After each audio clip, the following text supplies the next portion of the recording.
Sansón, Dios ayuda a su pueblo.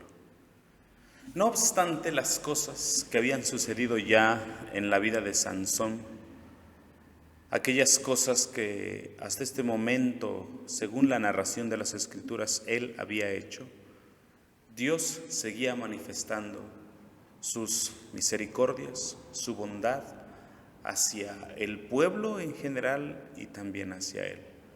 Dios estaba cumpliendo sus propósitos y sus decretos se estaban cumpliendo, en este caso, aquella forma de juicio que estaba haciendo contra los filisteos que estaban afligiendo al pueblo de Israel. Las cosas que sucedieron, que habíamos comentado ya el jueves pasado y anteriormente, en relación con la boda que Sansón planeó, donde hizo partícipes a sus padres, esa situación que se fue dando y todo lo que desencadenó. Decíamos el jueves pasado que una vez que Sansón se le pasó el enojo y fue a buscar a quien sería su mujer, llegó y se enteró que su mujer había sido dada a otro hombre. Eso encendió los ánimos de su persona y en forma de venganza quemó los sembradíos de los filisteos. Ellos, también en forma de venganza, van y queman a la mujer que sería su esposa y a su padre. Sansón, por razón de esto segundo, le dice a los filisteos: así lo habríais de hacer. Entonces él lo que hace es que causa una mortandad muy grande entre los filisteos. Eso se encuentra en el capítulo 15, versículo 8, y los filisteos, e hirió los pierna y muslo con gran mortandad, y descendió y fijóse en la cueva de la peña de Etam, algún tipo de guarida o refugio. Después de esta matanza que se dio, se fue. Los filisteos se enteran de esta situación que se estaba dando y van a buscar a Sansón, pero esta vez lo van a buscar no un grupo de personas, un grupo de hombres de los filisteos, sino que envían a un ejército completo. Quizás a estas alturas ya se estaban dando cuenta que ese hombre no era cualquier hombre, que les estaba causando muchos problemas, muchos conflictos que anterior a él no tenían con Israel, al que tenían sometido. Envían a un ejército en busca de él y lo hacen en dirección de la tribu de Judá. Y cuando ellos llegan al territorio de Israel, los príncipes, los ancianos de Judá salen a recibirlo y les dicen: ¿por qué subís contra nosotros? Es como si les dijeran: ¿por qué vienen si, estando ustedes dominando sobre nosotros, estamos cumpliendo con los tributos que se nos piden? ¿Qué vienen a hacer contra nosotros? No hay razón. Y ellos dijeron: no venimos en razón de pleito contra ustedes, venimos por Sansón, para hacerle como él nos ha hecho. Luego entonces los ancianos de Judá entienden la situación y juntan a 3,000 hombres, una contingencia, un contingente de hombres, un ejército prácticamente. Van donde está Sansón, saben dónde se refugiaba, y le preguntan: ¿qué es esto que nos has hecho? ¿No sabes que los filisteos dominan sobre nosotros? Y Sansón responde: yo solo les hice como me hicieron. Entonces le dicen los ancianos: nosotros hemos venido para prenderte y entregarte en sus manos. Él les dice: ¿no me van a matar ustedes? No te vamos a matar, solo te vamos a entregar en sus manos. Y Sansón accede a ello. Quizás a estas alturas los ancianos de Judá y las tribus adyacentes se dieron cuenta que la vida de Sansón tenía que ver más bien con cuestiones personales y no una un beneficio que buscara para el pueblo, que todo lo que se había suscitado no era por defender al pueblo de Israel o por quitar el yugo de los filisteos, era una cuestión suya, de su persona, su matrimonio, su boda, quién sería su mujer, cosas como esas. Y quizás en este momento ellos toman la actitud de ir y entregar a Sansón porque se dieron cuenta que realmente beneficio no estaban teniendo. Además, ellos no habían sido culpables en ninguna manera de las cosas que se habían dado por las cuales los filisteos estaban buscando a Sansón. Entonces lo que hacen pues es ir por Sansón, lo atan con 2 cuerdas nuevas y se los llevan. Y ya se imaginarán la algazara que tuvieron los filisteos cuando lo vieron venir. Esa es la situación hasta este punto, lo cual nos llevará a la otra hazaña que Sansón realiza. En ese sentido, es que vemos cómo Dios sigue ayudando a su pueblo en medio de todas estas cosas que se están dando. Cuando los filisteos ven llegar a Sansón, no pensaron que ese hombre que estaba atado realmente pudiera hacer algo. Quizás vieron que sí era un hombre fuerte, pero no pensaron realmente que las cosas se fueran a salir de sus planes, que las cosas se fueran a salir y se descontrolaran en algo que no pudieran ya hacer algo al respecto. Así fue. Ellos lo vieron atado y pensaron, bueno, ya está acabado, ha sido traicionado por su pueblo, ahora vamos a vengarnos.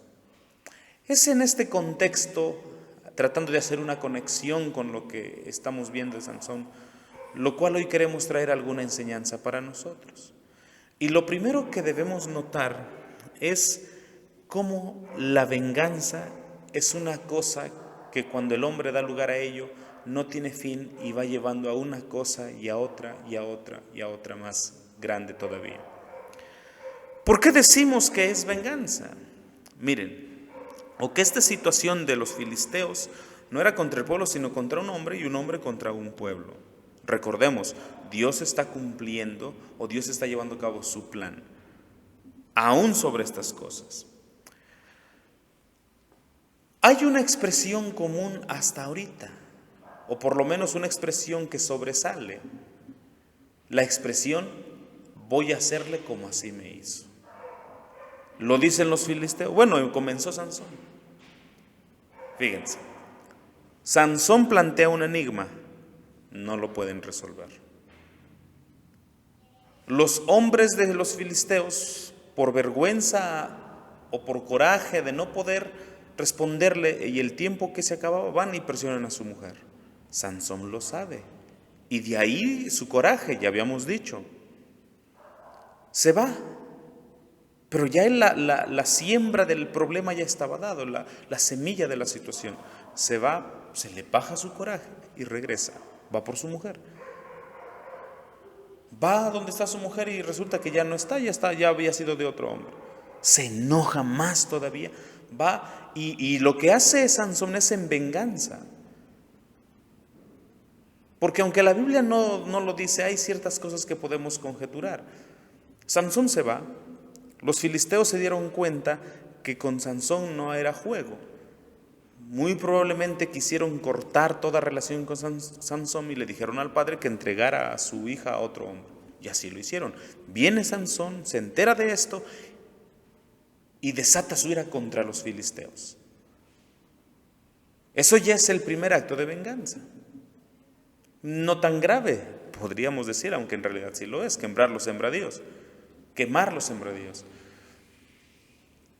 Vienen los hombres de los filisteos y queman a la casa de su padre, de la mujer, de quien sería mujer de Sansón, con ellos dentro. Así lo hacen ellos. Yo seré sin culpa, dice Sansón en el versículo 3 del 15, esta vez para con los filisteos si mal les hicieran. Fíjense, en realidad no lo era, porque todo esto él lo había comenzado. Y fue Sansón y cogió 300 zorras, eso ya lo vimos. Y dijeron los filisteos, ¿quién hizo esto? Y fue les dicho, Sansón el yerno del Timnateo, porque le quitó su mujer y le dio a su compañero. Y vinieron los filisteos y quemaron a fuego a ella y a su padre. Entonces Sansón dice, ¿así lo habíais de hacer? Mas yo me vengaré de vosotros. Fíjense, ya es más clara la situación. Esto es un asunto de venganza. Dios está cumpliendo, insistimos, su propósito, pero esta es una cuestión personal. No es una situación donde Sansón esté pensando en el pueblo. Entonces, en realidad todo comenzó con él. Habla de venganza, hace una matanza ahí, y entonces van a buscarlo, y dicen los filisteos, vamos a hacerle como él nos hizo, venganza. Van los ancianos de Judá y le preguntan, oye, ¿qué pasó? Mira, ¿no ves que nos están dominando? Sí, yo solo les hice como ellos me hicieron, venganza. El corazón de Sansón estaba actuando bajo esta situación. No se puede ver algún aspecto donde se pueda hablar de que Sansón estaba pensando en el pueblo, las tribus que estaban siendo dominadas, que pagaban algún tributo, que eran empobrecidas por la presión de los filisteos. No, es una cuestión personal. Así me hicieron, así les hice. La venganza es un asunto de cosas muy simples a cosas muy grandes. Aquí estamos viendo cosas muy grandes, se habla de muerte, de muchos muertos. Y la venganza en el corazón siempre traerá cosas malas, no necesariamente hasta este grado, pero cuando se le da lugar a la venganza hay cosas que empiezan a suceder. Nosotros podríamos suponer o pensar que no llegaríamos a este grado. Yo no estaría tan seguro, pero definitivamente en otros aspectos estamos haciendo uso de la venganza. Y eso, aunque nunca llegáramos a este tipo de cosas, sí puede provocar que las relaciones entre las personas se vuelvan más tensas o que no haya una relación más de amor a nuestro prójimo. ¿A qué me refiero? Miren, la venganza de aquí es muy notoria, porque Sansón habla de ella. La venganza aquí no se puede esconder, podemos verlo muy claramente. Un pueblo contra un hombre que irrumpió en su vida y que les estaba dando problemas. Él defendiendo más su honor de marido, de esposo, de israelita, que pensando en su llamado. Aquí se ve una clase de venganza ya muy descarada. Pero la otra forma de venganza a la que nos referimos es a la que en alguna manera nosotros hemos caído. ¿Qué tal que alguna vez te dirigiste a una persona y esa persona sin darse cuenta te ignoró? No porque quisiera, sino que no se dio cuenta, estaba pensando en otras cosas y de verdad no hubo malicia en él. Entonces te hirió según tú en tu interior y te sentiste dolido y la guardas. Y llega un momento en que bajita la mano le haces lo mismo.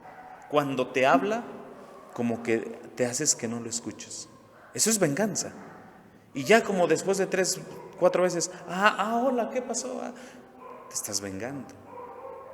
Son cosas muy simples, pero no deja de ser pecado. Y esta situación que les planteo se puede enfocar o aplicar en otras formas. Porque la venganza lleva a cosas más graves, comenzando desde muy pequeñas, como estas que les digo. Hemos sido testigos en nuestra propia persona, cada uno de nosotros, de cuando alguien nos hizo un gesto, cuando alguien pronunció alguna palabra, cuando alguien no nos hizo un favor, quizás porque de veras no podía y nosotros nos vengamos cuando nos vuelve a pedir un favor, aunque podemos hacerlo, nos vengamos porque no lo tiene, porque no queremos aunque podemos hacerlo, nos estamos vengando. Y esa es la clase de cosas que debemos ir quitando de nuestra vida. No os venguéis vosotros mismos, dice el Señor. No os venguéis. Pero nosotros pensamos entonces de la venganza clásica, de la venganza de la ira, de mostrar enojo y furia contra una persona. Pero hay esta clase de venganza que es muy sutil y como no tiene efectos mayores, según nosotros, la practicamos y formamos parte de ella. Ustedes saben de lo que estoy hablando. Y eso es algo que nosotros tenemos que quitar. Hemos actuado muchas veces no según la palabra del Señor. A veces justificamos nuestras actitudes carnales porque no son venganzas de muerte, solo son de hacer lo que yo sentí. Yo sentí esto, pues ahora que lo sienta, para que sufra, para que vea lo que yo sentí, o para que sepa lo que se siente, decimos. Y ahí está. Nos parecemos a Sansón, solo que él mató, nosotros no. Pero en cuanto a la actitud, somos iguales. Y hay que buscar quitar eso. Vean la primera enseñanza que nos trae la Escritura. Bueno, en segundo lugar, el poder de Dios aún sobre las intenciones de Sansón. Su venganza personal, Dios la usa para traer juicio contra quienes habían afligido a su pueblo. Aquí, en un momento de falsa seguridad, de vana confianza de los filisteos, porque cuando vieron atado a Sansón dijeron, se acabó su buena suerte, hasta aquí. Ahora sí lo tenemos, es nuestro y le vamos a hacer lo que nos ha hecho, lo vamos a hacer sufrir, a hacer que pague lo que nos ha hecho. Pensar. Pero ahí obró Dios.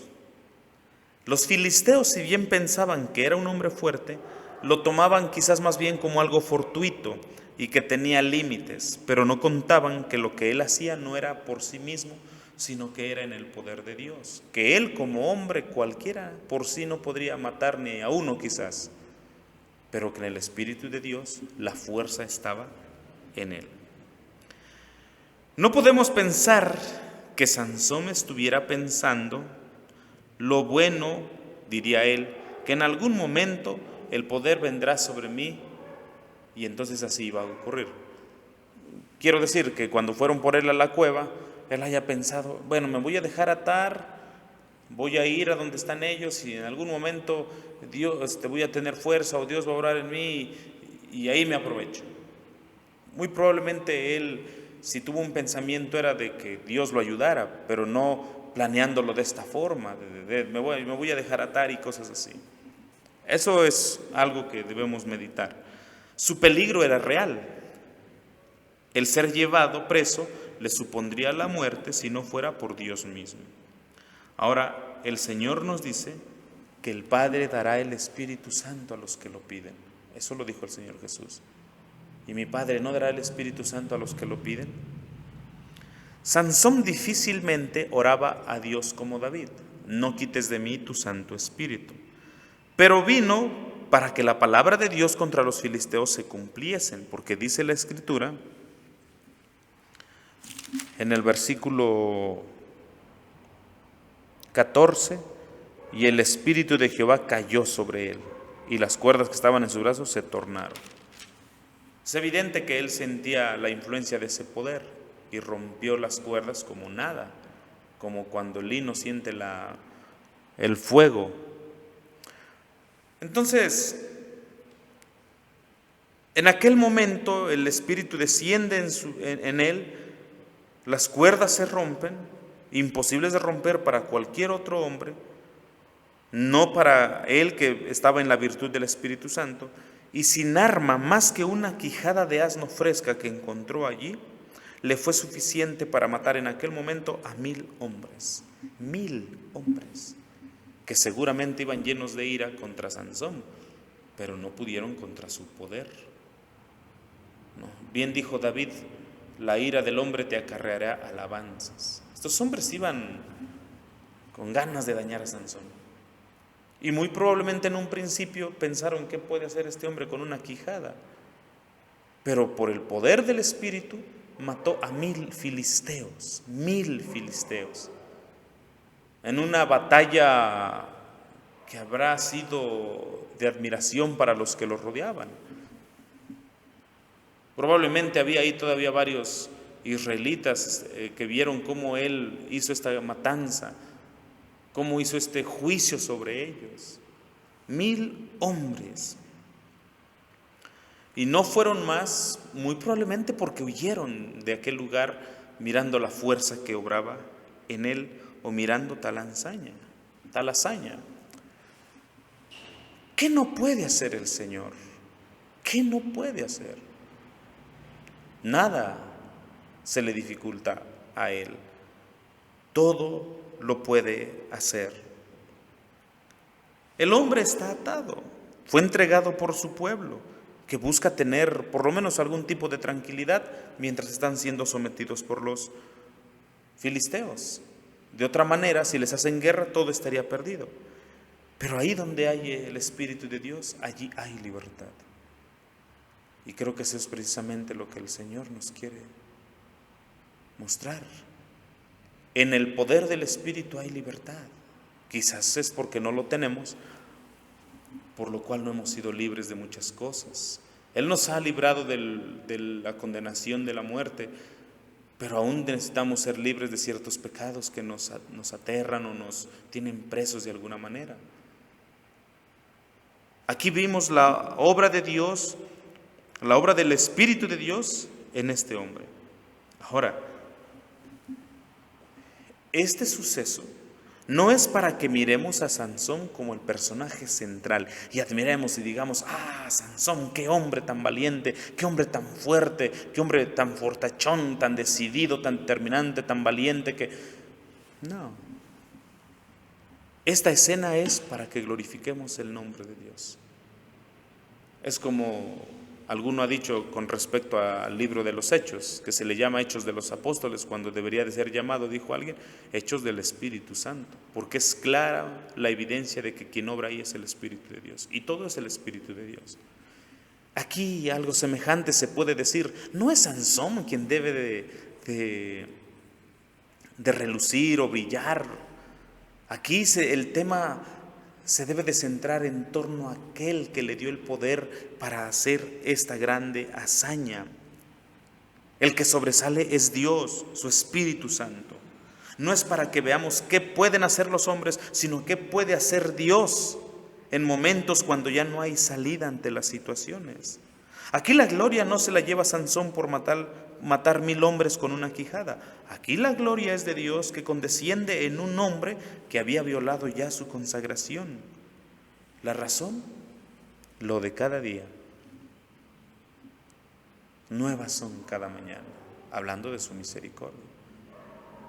Porque si Dios actuara en Sansón en base a la fidelidad de su llamado, pues Dios ya no haría nada desde tiempo atrás, porque Sansón ya había quebrantado los votos de los nazareos. Pero vean la misericordia de Dios en ese sentido. Su fidelidad es grande. Los 1000 hombres no deberían ser grabados en favor del nazareno, sino de quien le dio su poder. Fue un milagro por el resultado. 1000 contra 1, humanamente imposible, no para Dios. Fue un milagro por el objeto que usó como su arma, porque por eso expresaba el profeta Jeremías, no es con espada ni con ejército, sino con mi espíritu, ha dicho el Señor. Hasta una alabanza se compuso sobre eso. No es con espada, no es con ejército, sino con mi Santo Espíritu. Y aquí lo estamos nosotros viendo. Sansón lo experimentó, nosotros lo estamos viendo ahora. ¿Quién dice que cuando hacemos algo es por nosotros? Cuando hacemos algo bueno es por Dios y cuando hacemos algo malo es por nosotros mismos. Ya lo hemos dicho, o ya se ha dicho. Aquí es tan clara la obra de Dios en su bondad hacia este hombre y hacia su pueblo. Muchos admiran a Sansón y dicen, Sansón el hombre, Sansón el fuerte. No, deberíamos de decir más bien, Dios el que es fiel, Dios el misericordioso, Dios el paciente, el que obra aunque no lo merezcamos. Entonces fue un milagro, pero de Dios. Sí, usó a un hombre, pero es Dios. Ni por un momento podríamos tratar de atribuirle algún tipo de beneficio en cuanto a lo que hizo a Sansón, algún tipo de reconocimiento y decir, es que es valiente.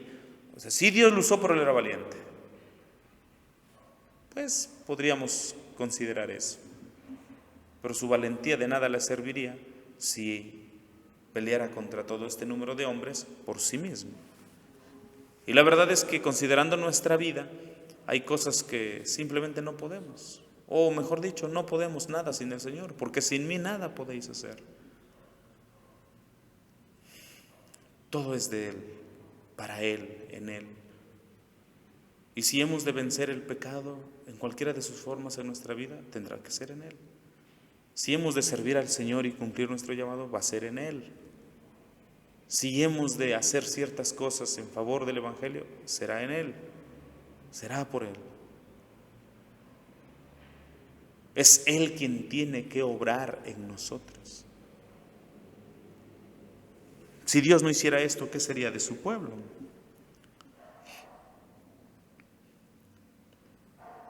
Mil hombres fue el resultado de esta batalla. 1000 hombres porque Dios inundó o llenó la vida de un hombre o le dio de su poder, y el resultado lo sabemos. Y una tercera cosa, a más de este milagro, vemos la bondad de Dios para con Sansón. La hazaña que llevó a cabo, si bien en el poder de Dios, parece que sus palabras reflejan cierta arrogancia, como si fuera por sí mismo. Hay esa mezcla de actitudes o de reacciones en cada humano cuando realiza algo semejante. Porque dice la Escritura, y acabando de hablar, echó de su mano la quijada y llamó a aquel lugar Ramat Lehi. Ramat es lugar, Lehi es quijada, es el lugar de la quijada, donde encontré la quijada. Y teniendo gran sed, clamó luego a Jehová y dijo, tú has dado esta salud gran por mano de tu siervo, y voy a morir yo ahora de sed. ¿Cómo interpretaríamos esta pregunta que se hace Sansón, o que le hace esta pregunta a Dios en un clamor? ¿Cómo lo interpretaríamos? Muchas veces nos volvemos arrogantes de lo que hacemos, sea poco, sea grande. Y a veces la arrogancia nos hace creer, aunque ni cuenta nos demos, a veces ni nos damos cuenta de lo que estamos pensando, o nos hace suponer que nosotros somos tan esenciales para la obra del Señor que si nosotros fuéramos quitados las cosas ya no se harían.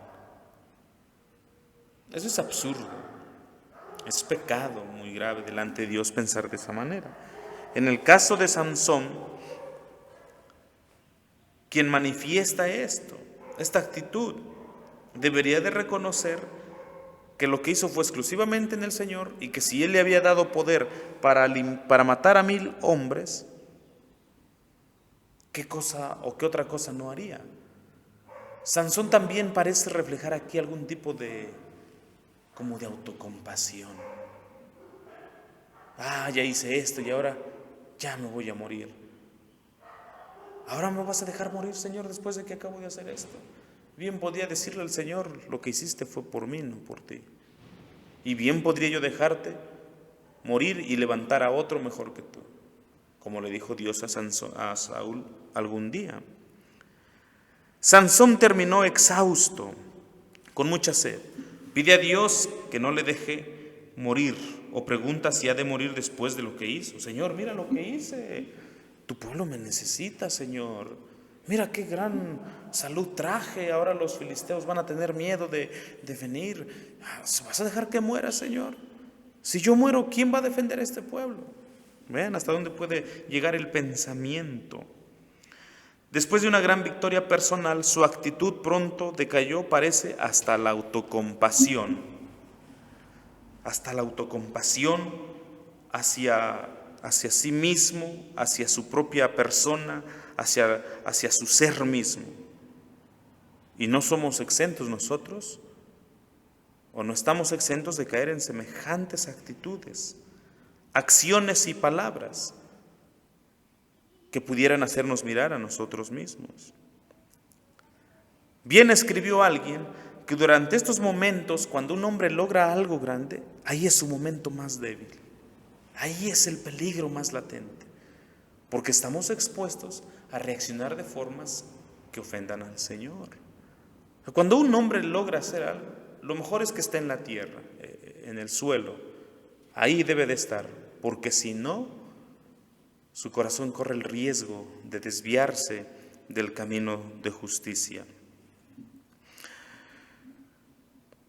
¿Moriré yo ahora de sed? Desde el punto de vista emocional, somos más vulnerables a caer, a sentirnos necesarios, a sentirnos indispensables o a caer en actitudes que no corresponden, pues es Dios en quien hacemos todo. Durante estos momentos de vulnerabilidad, evadamos la tentación de pensar que Dios nos debe algo por nuestros esfuerzos, porque al final de cuentas fue Él quien dio la victoria.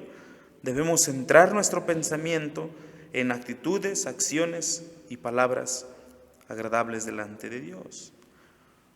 Entonces, Dios le da de beber, pero no le dio de beber porque pensara que Sansón se lo merecía, sino porque sigue, insistimos, siendo misericordioso.